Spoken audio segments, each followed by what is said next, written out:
49. Aquí les voy a pedir que nos concentremos en los dos discípulos. En estos primeros 5 versículos no aparece el nombre de ninguno de los dos. Solo hasta el versículo 40 aparece el nombre de uno, pero nunca más se menciona el nombre del segundo. Si Dios permite, el próximo sermón identificaremos al segundo discípulo. Pero lo que nos importa es descubrir cuál era la actitud de Juan mientras él era maestro. Juan era hijo de sacerdote, por lo tanto, todos esperaban que Juan fuera sacerdote también. Y Juan, como hijo de sacerdote, fue expuesto a la enseñanza del Antiguo Testamento. Esa enseñanza del Antiguo Testamento enseña en el libro de Esdras, en el capítulo 7, versículo 10, 3 características esenciales de un maestro.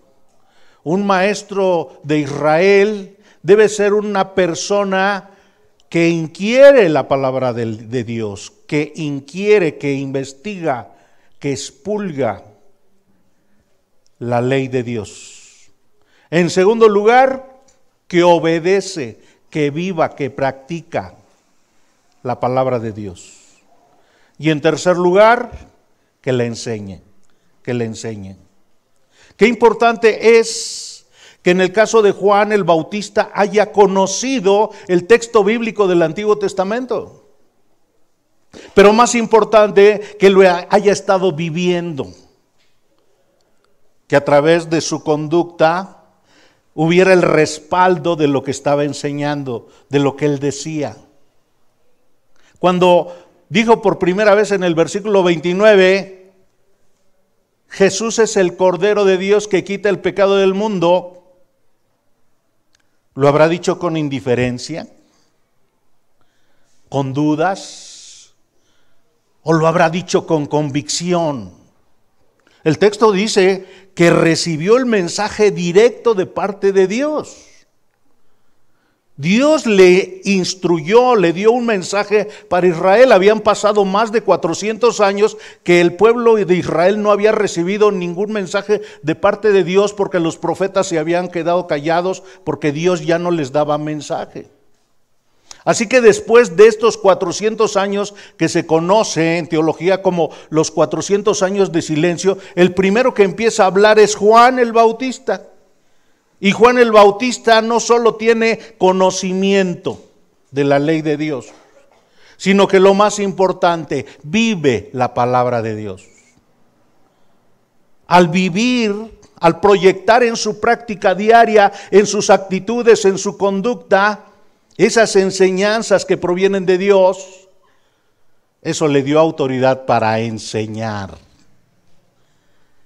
Y las personas seguían a Juan, no porque Juan hiciera milagros. Juan no hizo milagros, Juan no sacó demonios, Juan no hizo prodigios, no hizo señales. Lo único que hizo Juan fue ser una voz que clama en el desierto, que llama a las personas, enderecen su senda, hagan examen de conciencia, pónganse a cuentas con Dios, porque el rey ya viene. Él era un heraldo. Así que Juan ha estado enviando diferentes mensajes. En el versículo 19 habló con religiosos, con sacerdotes, con saduceos, con fariseos. En el versículo 29 habla con toda la población de Israel un día después. Y un tercer día, dice el versículo 35, el siguiente día, otra vez estaba Juan y 2 de sus discípulos. Yo me estuve preguntando, ¿es que acaso Juan solamente tenía 2 discípulos? No, Juan tenía más discípulos. ¿Pero por qué nada más fue con estos 2? No lo sé, no lo dice el texto. Pero cuando Juan fue hecho preso por Herodes y estuvo en la cárcel, sus discípulos le proveían, lo visitaban, le ayudaban cuando estaba en la cárcel y fueron mensajeros de Juan para ir a preguntarle al Señor si él era el Cristo. Y cuando Juan fue muerto por Herodes, quienes sepultaron el cadáver de Juan fueron sus discípulos. Y este es algo extraordinario. Si bien es cierto que el maestro debe conocer el texto bíblico, debe vivir el texto bíblico y después debe enseñarlo, ¿qué se puede decir de un discípulo? ¿Qué se debe decir de un discípulo? El apóstol Pablo fue discípulo del Señor Jesucristo. Fue instruido por el Señor Jesucristo cuando fue encontrado en el camino de Damasco. Y el apóstol Pablo menciona por lo menos 7 características de un discípulo que se convierte en maestro. 7 características en Romanos capítulo 1. Romanos capítulo 1, y de manera muy breve, muy rápida, podríamos recordarlos. En primer lugar, el apóstol Pablo se ha convertido en apóstol, se ha convertido en maestro y ahora reconoce su primer característica. Da gracias por sus discípulos. Versículo 8. En segundo lugar, es consciente, sabe que es siervo de el Evangelio, que es siervo de Dios. Versículo 9. También, como maestro, además de que es agradecido con Dios por tener discípulos y que sabe que le está sirviendo a Dios, intercede por sus discípulos, según versículo 9. En cuarto lugar,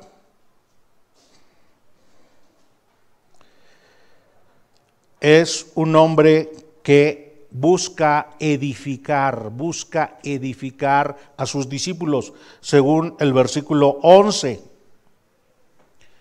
En quinto lugar, el apóstol es consciente que mientras edifica, también es edificado, versículo 12. En primer lugar, entonces, es un maestro bíblico, el apóstol Pablo, que está agradecido con Dios porque tiene discípulos. En segundo lugar, sabe que está sirviéndole a Dios. En tercer lugar, intercede por sus discípulos. En cuarto lugar, busca edificar a sus discípulos. En quinto lugar, sabe que él también es edificado. En sexto lugar, se siente deudor de sus discípulos. Versículo 14. Y en séptimo lugar, anhela fruto de obediencia, versículo 13. Todo maestro bíblico espera que sus discípulos no le obedezcan a él. ¿A quién deben obedecer? A Dios. Comprender el mensaje de Dios, entender el señorío de Cristo, tomar a Jesucristo como su Señor, su soberano, su dueño, su propietario, su amo y su Salvador. Entonces, todo maestro bíblico, en lugar de estar esperando que las personas le sigan, en lugar de estar esperando que mientras él enseña se estén durmiendo, en lugar de estar esperando que mientras él enseña vivan en confusión sus discípulos, no. Él espera que sigan a Cristo, El comentarista William Berkeley, refiriendo a este versículo 35, en donde se enseña que Juan estaba con 2 discípulos, afirma lo siguiente, cito: vemos a Juan el Bautista señalando más allá de sí mismo. Tiene que haberse dado cuenta perfecta de que al hablar así a sus discípulos acerca de Jesús, los estaba invitando a dejarle a él y transferir su lealtad a este nuevo y más excelente maestro. Y sin embargo, lo hizo. No cabían los celos en su noble corazón. Había venido a poner al pueblo en contacto, no consigo mismo, sino con Cristo. No hay nada más difícil que ocupar el segundo puesto cuando se ha gozado del primero. Pero tan pronto como surgió Jesús en la escena, Juan no tenía otro pensamiento que el de mandarle a él a la gente. Eso es lo que hace un maestro bíblico. No se señala a sí mismo, siempre está señalando a Cristo, a su Señor. Él es el autor de la salvación, Él es el autor de la reconciliación, Él es el autor de la libertad de la esclavitud del pecado. Dice el versículo 36, estamos en Juan, que Juan observó ahí mientras él continuaba predicando y bautizando a las personas, y mirando a Jesús que andaba por allí, dijo: he aquí el Cordero de Dios. Están ahí dos de sus discípulos y ellos están, ¿qué estaban haciendo? Dice el versículo 37, ¿qué estaban haciendo? Oyendo. Estaban aprendiendo, estaban conectando lo que observan, lo que practican, y lo estaban sistematizando dentro de su cerebro. Qué importante es esta primera responsabilidad de un discípulo. Un discípulo debe ser un oidor, una persona que está dispuesta a escuchar la palabra de Dios y poner en tela de juicio lo que cree que sabe. Un discípulo tiene que ser una persona moldeable, tiene que ser una persona humilde, tiene que ser una persona que está dispuesta a escuchar a otras personas sobre lo que está diciendo el texto bíblico y no aferrarse, no endurecerse, no fosilizarse en lo que cree que sabe. Estos discípulos habían estado escuchando a Juan, habían estado aprendiendo. De niños les enseñaron que ellos tenían entrada directa al cielo, pero Juan les dijo: tienen que arrepentirse y tienen que bautizarse. Pero los judíos no se bautizaban. Los que se bautizaban eran los gentiles que querían convertirse al judaísmo. Y entonces, ¿por qué Juan estaba llamando al bautismo de arrepentimiento? Ellos tuvieron que escuchar a Juan según lo describe el Evangelio de Lucas, capítulo 3. Juan enseñó el bautismo del arrepentimiento, y lo que enseñó es: primero tienen que identificar cuáles son sus pecados, tienen que comprender la ira de Dios, tienen que entender que Dios está con un juicio sobre ustedes, tienen que saber que no hay méritos ni en ustedes ni en sus antepasados para presentarse delante de Dios, tienen que experimentar tal dolor, tal vergüenza, porque no hay ninguna forma con la cual se puedan justificar ante Dios. Y por eso muchos le preguntaban a Juan: ¿qué haremos? Según Lucas 3:10, 3:12 y 3:14.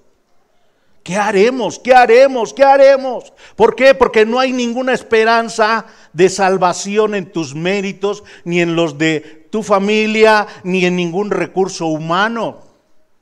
Porque no hay ninguna posibilidad y ningún mérito humano. Por eso Dios tuvo que proveer su Cordero, el Cordero de Dios que quita el pecado del mundo. Así que la salvación no es de ninguna forma por alguna obra, ritual, sacramento o mérito humano.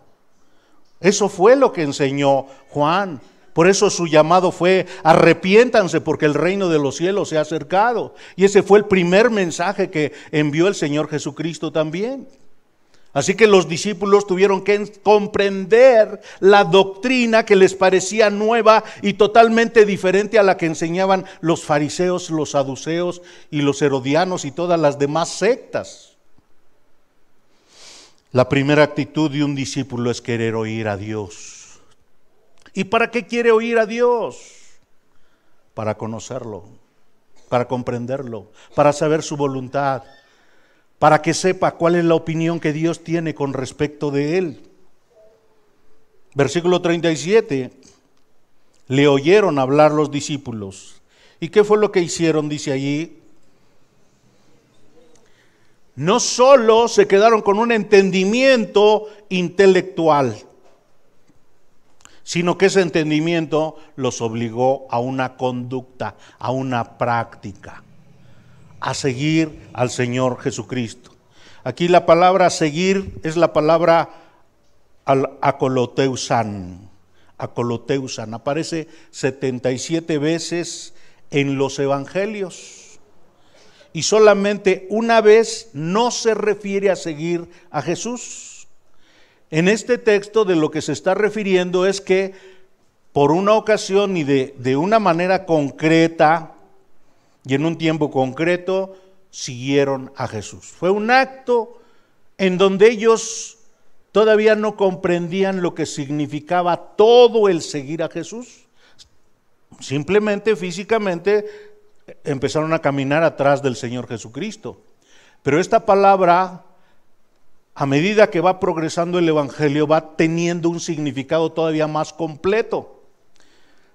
Va a significar que se identifica, que se convierte en fanático del Señor Jesús.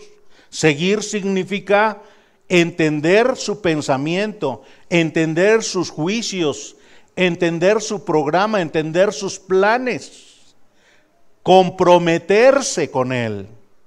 Seguir significa estar dispuesto a dejar todo sin fijarse en las pérdidas materiales, físicas, sociales, económicas y familiares. Seguir significa estar dispuesto a perder incluso su familia, perder incluso su salud, perder incluso sus posesiones.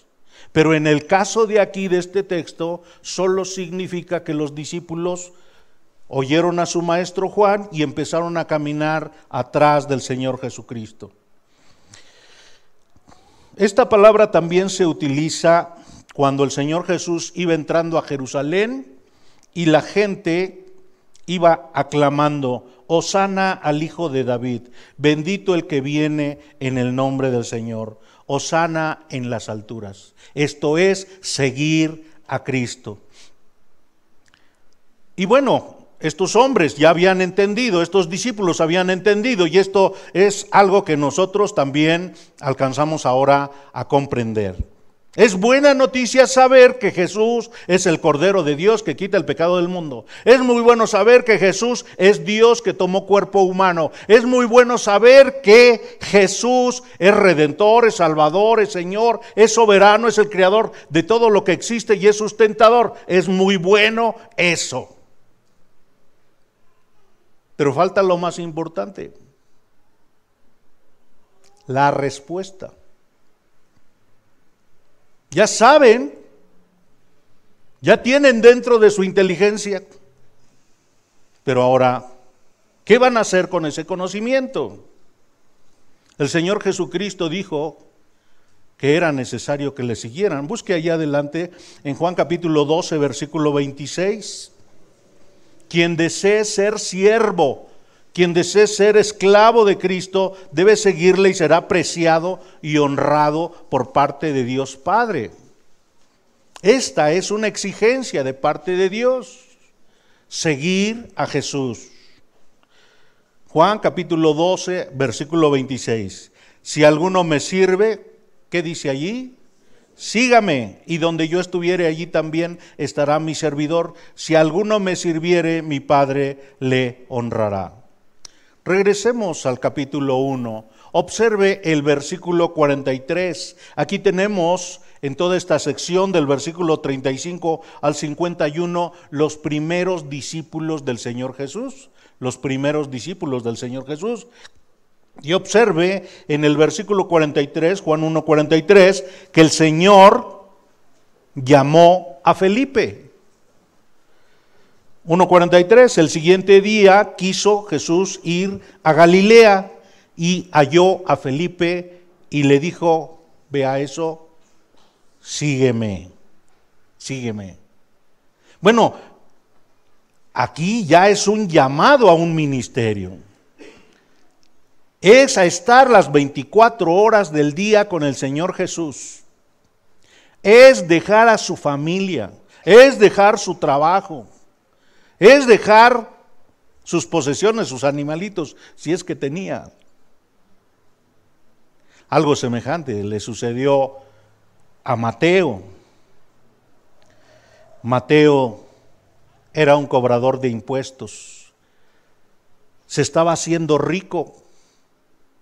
Ser cobrador de los impuestos del Imperio Romano, cobrar de más todo lo que quisiera, significaba hacerse rico. Realmente ese negocio se tenía que comprar a los romanos y cobrarle a los judíos. Por eso eran tan odiados los publicanos.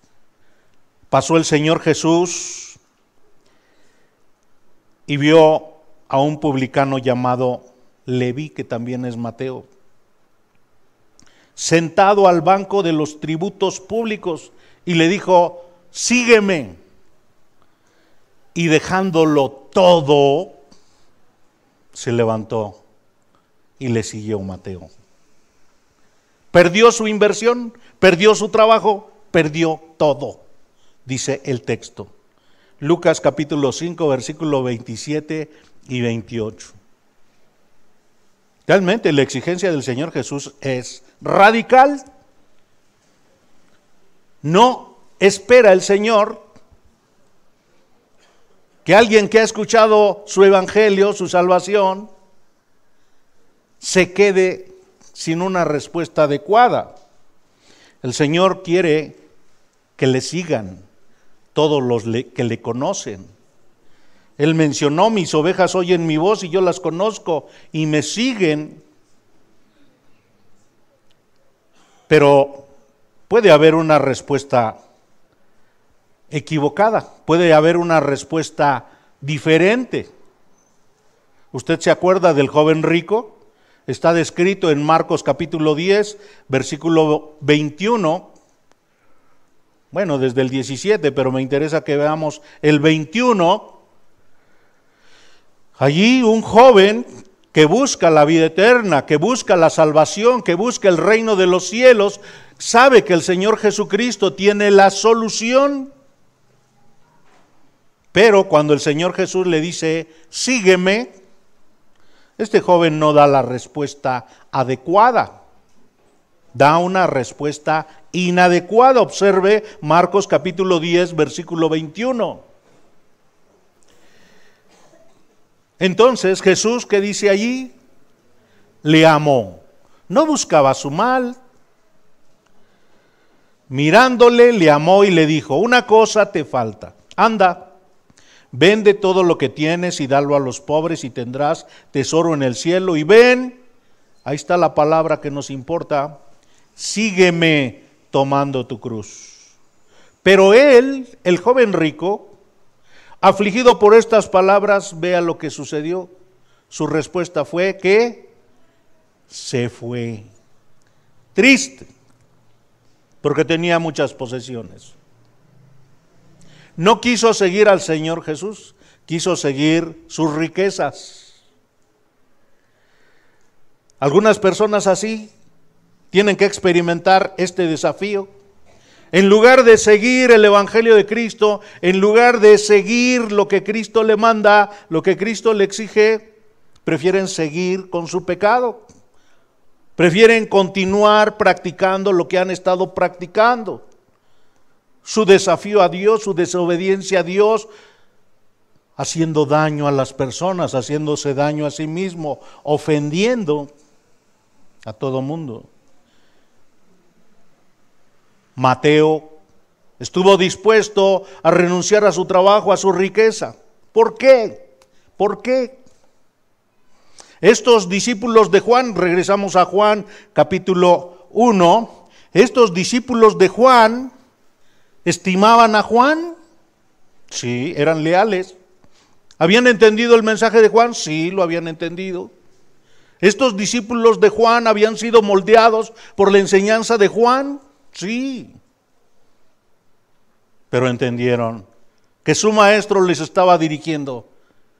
Este es el Cordero del que he estado hablándoles. ¿Saben de quién les estaba yo hablando? De Dios. De la salvación de Dios. Del amor de Dios. De la misericordia de Dios. De la gracia de Dios. Y aquí está expresada en Jesús. ¿A quién deben seguir? A Juan o a Dios. Físicamente ahí está el Señor Jesús. Son leales con su maestro, pero por su lealtad tienen que seguir al Señor Jesucristo. Y de la misma manera como tienen amor por su maestro, ahora empiezan a experimentar un amor por el Señor Jesús. En la medida que lo van conociendo, que van oyendo, que van comprendiendo la obra, sacrificio del Señor Jesús, sienten una profunda pasión por buscarlo, por conocerlo íntimamente, por servirle, por adorarlo, por obedecerle. ¿Usted qué va a hacer? ¿Usted qué ha hecho? ¿Está siguiendo a Jesús? Si no lo ha hecho, ¿quiere hoy seguir a Jesús? Clame a Dios y pida ayuda para que pueda hacerlo, pero también en segundo lugar, además de seguir a Jesús, debe saber qué es lo que busca. Debe saber qué es lo que busca. Observe lo que dice el versículo 38. 1:38 de Juan. Y volviéndose Jesús y viendo que le seguían, les dijo: ¿qué buscáis? Hasta aquí, pausa. ¿Qué buscáis? Note que el Señor no les preguntó ¿a quién buscan? ¿Sí lo notó? Les dice, ¿qué buscan? Ahora, ¿el Señor Jesús sabría qué es lo que estaban buscando o no lo sabría? Sí, Él es Dios, todo lo sabe. Y entonces, ¿por qué les pregunta qué buscan? Es una apropiada pregunta para hoy, para cada uno de nosotros. ¿Tú qué buscas? ¿Qué haces aquí? ¿Por qué estás aquí? ¿Qué esperas?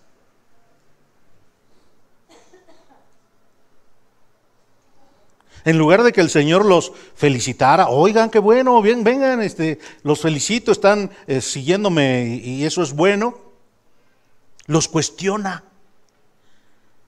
Como que mete su mano dentro del corazón, dentro del interior de estas personas y les dice, revisa cuál es tu motivación, qué es lo que te está impulsando para que hagas lo que hagas, a dónde vas, para qué vas, qué es lo que estás buscando allá donde vas. ¿Quieres seguirme? ¿Para qué? ¿Qué esperas encontrar conmigo? Bueno, aquí como que surge una pregunta. Por un lado, como usted sabe, en Juan capítulo 6, 37, Juan 6, 44, el Señor Jesús dice, nadie viene a mí si el Padre que me envió no lo trajere. Bueno, entonces, ¿estos hombres fueron traídos por Dios? Sí. Entonces, ¿el culpable de seguirlos es Dios? Sí. Pero, ¿no hay responsabilidad de ellos? Sí. Hermanos, aquí en la Biblia vamos a encontrar unos elementos que se conocen como paradoja. Paradoja. Dios controla absolutamente todo. Sí, todo, todo. Sus pensamientos, sus palabras, su conducta, sus pasos, sí. Pero usted es responsable. Usted es responsable de sus pensamientos, de su conducta, de sus palabras, de sus pasos. Dios exige a todo el mundo que debe nacer espiritualmente. Pero Él no puede hacerse nacer espiritualmente como no se hizo nacer físicamente. Dios tiene que hacerlo nacer espiritualmente. Y entonces, ¿por qué Dios hace con Nicodemo esa afirmación y le dice: si no naces de nuevo no puedes ver el reino de Dios? Si no naces de nuevo no puedes entrar al reino de Dios. ¿Por qué tanto Juan como el Señor Jesús exige a los israelitas: arrepiéntanse porque el reino de los cielos se ha acercado? Si el arrepentimiento proviene de Dios, según 2 de Timoteo 2:25. Cree en el Evangelio de Cristo. Pero si la fe es dada por gracia, según Efesios 2:8, por fin, ¿cómo? O Dios es el que lo da, o el hombre es el responsable, el que tiene que hacerlo. Bueno, en nuestra mente no alcanzamos muy bien a diferenciar, pero eso es lo que enseña la Biblia. Así que Dios le exige a usted: siga a Cristo. Y esa es responsabilidad de usted si no lo sigue. Y debe examinar qué es lo que busca en Cristo. Aunque Dios ya sabe lo que está buscando. Bueno, hay algunos textos en la Biblia que nos hablan de esta situación de las paradojas, pero que lo explican. Por ejemplo, el apóstol Pablo explica en Filipenses 2:13: porque Dios es el que en vosotros produce así el querer como el hacer por su buena voluntad. Produce el querer y da la capacidad, la fuerza, el poder para hacerlo. Dios. Así que lo que usted hace es por la gracia de Dios. Colosenses 1:29: por lo cual también trabajo, luchando según la potencia de Él, la cual actúa poderosamente en mí. Es Dios quien con su poder me traspasa y entonces he podido hacer lo que hago porque Él es el que obra a través de mí. También lo dice Gálatas 2:8: pues el que actuó en Pedro para el apostolado de la circuncisión, actuó también para mí, en mí para con los gentiles. Dios llama a todas las personas a que se arrepientan, a que sigan a Cristo y a que obedezcan la voluntad de Cristo. Regresamos a nuestro texto y observamos en Juan capítulo 1, versículo 38, que además de que el Señor les exige que se analicen en lo que buscan, dice que ellos le dijeron: ¿dónde moras? No le contestaron la pregunta: ¿qué es lo que buscan? Más bien plantearon otra pregunta: ¿dónde moras? ¿Dónde vives? ¿Dónde habitas? Bueno, aquí el autor del Evangelio de San Juan explica que la palabra rabí tiene una traducción. La palabra rabí significa maestro. Bueno, realmente la palabra rabí es una palabra que tiene un significado más grande que maestro. Rabí es mi grande, mi voluntad. Rabí, en efecto, es un maestro, pero un maestro que tiene una gran influencia sobre sus discípulos. Versículo 39, Jesús les dijo: venid y ved. Y fueron y vieron dónde moraba, y se quedaron con él aquel día, porque era como la hora 10. Entonces, la hora 10, nosotros le entendemos que eran las 4 de la tarde.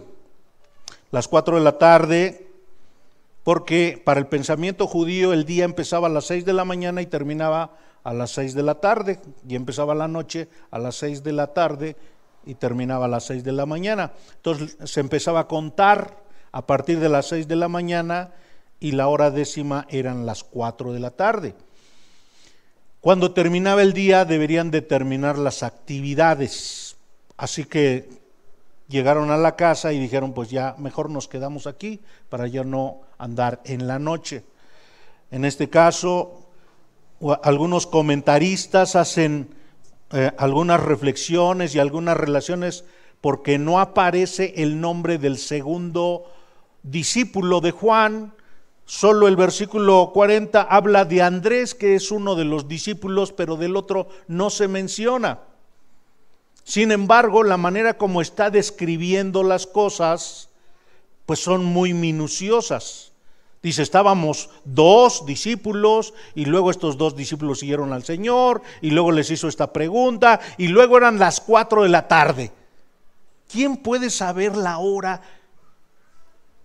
que era? Sino alguien que estuvo allí presente y que pudo decir, y del lado izquierdo había un arbolito medio seco de tal forma, y del lado derecho estaba una roca de tal tamaño. ¿Quién lo puede hacer? Alguien que cuando conoció al Señor Jesucristo fue afectado profundamente.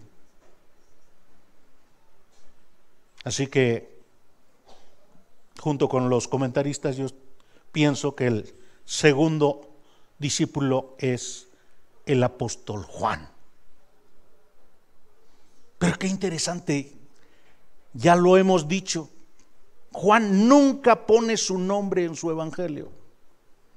Siempre pasa desapercibido, así como ahorita desaparece de la escena el que quería estar en uno de los lugares de privilegio al lado derecho del Señor Jesucristo, ser el segundo en su reino. Ahora no quiere que siquiera se escuche su nombre.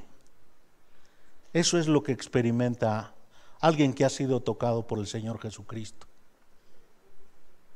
Lo más importante en su corazón no es su egoísmo, es su Señor. Siente tal pasión, tal anhelo por su soberano, que lo que quiere es que las personas lo conozcan, lo observen, lo obedezcan, lo adoren. Eso es lo que busca. Juan para eso escribió este evangelio. Su propósito, ¿cuál fue? ¿Se acuerdan? Para que supieran que Jesús es, versículo 31, capítulo 20, versículo 31.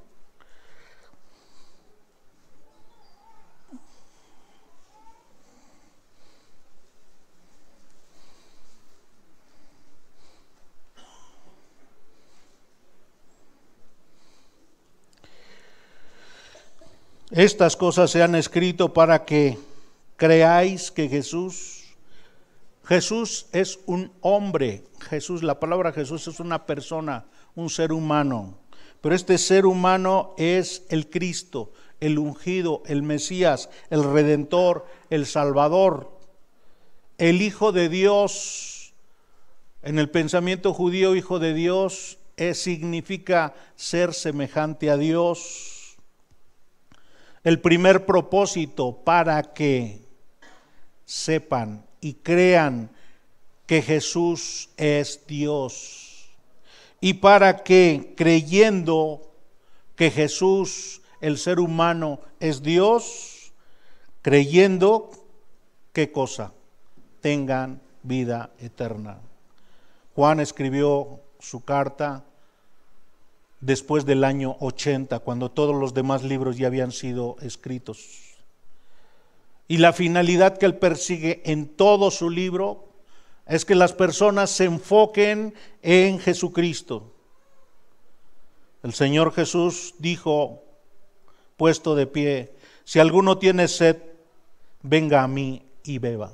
Toda persona que que esté cargada, toda persona que esté desesperada, toda persona que esté angustiada, toda persona que esté sufriendo, toda persona que esté doliéndose, toda persona que se sienta vacía, venga a Cristo, crea que Jesús es Dios y al creer tenga vida eterna. Cuando usted viene en arrepentimiento a clamar por misericordia por el Señor Jesucristo, entonces Dios va a depositar en su corazón por el poder de su Santo Espíritu un amor y una pasión profunda por Cristo. Y entonces va a buscarlo, y entonces va a conocerlo íntimamente, y va a servirle, y va a adorarle, y va a obedecerle. Y entonces va a querer tener discípulos.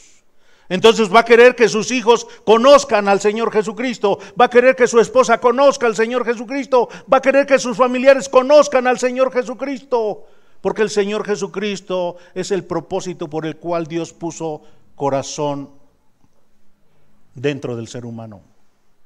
Ese corazón solo se satisface con Cristo. Y cuando usted empiece a ser maestro, entonces le va a agradecer a Dios porque le concedió el privilegio de ser maestro. Y entonces va a saber que le está sirviendo al Señor. Y entonces va a estar intercediendo por sus discípulos. Y entonces va a saber que quiere edificarlos, quiere formar en ellos no solo un entendimiento, no solo conocimiento, sino quiere formar un carácter. Tiene que hacerlos varones y hembras que sirven a Dios, que obedecen a Dios. Ese va a ser el mayor anhelo de que sus discípulos sean obedientes a su Señor. El pastor Jim fue nombrado pastor de esta iglesia en 2008 y fue nuestro maestro. Y la primera enseñanza la sufrió él porque se puso enojado. Vio que nosotros, para reunir fondos para que tuviéramos un templo, preparábamos comida y se vendía la comida, y la persona que preparó la comida cobraba lo que había consumido y el resto se quedaba como fondo. Y el pastor dijo: eso no es fe. Eso no es fe. Si alguien quiere en efecto ofrendar, debe hacerlo de corazón, sin ninguna condición, sin ninguna compra.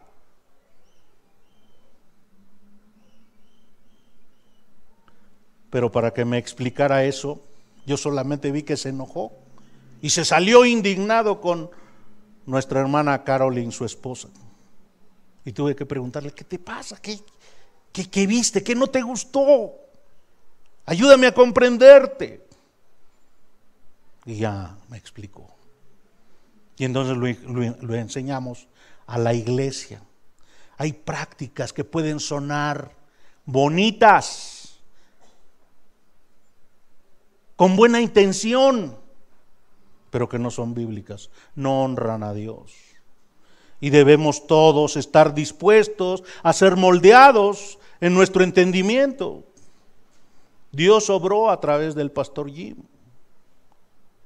Él nos estuvo enseñando mucho cómo edificar matrimonios, cómo dar consejería. Y esperábamos que hoy estuviera enseñando hoy, aquí. Pero a Dios le plació que tenía que descansar en su casa. Así que le dio una enfermedad a él y su esposa, los dos. Y por eso no pudieron venir. Así que les pedimos que estén orando por ellos. Oremos. Amado Padre, te damos gracias porque tú estableciste siervos tuyos que te aman, que te obedecen, que te sirven, que viven tu palabra para que fueran nuestros maestros. Te agradecemos porque nos has dado buenos maestros. Ayúdanos a imitar la actitud de estos discípulos, que su mirada estaba puesta en Cristo, no solo oían, sino que seguían y buscaban a Cristo para tener intimidad con Él. Gracias por tu palabra. En nombre de Jesús. Amén.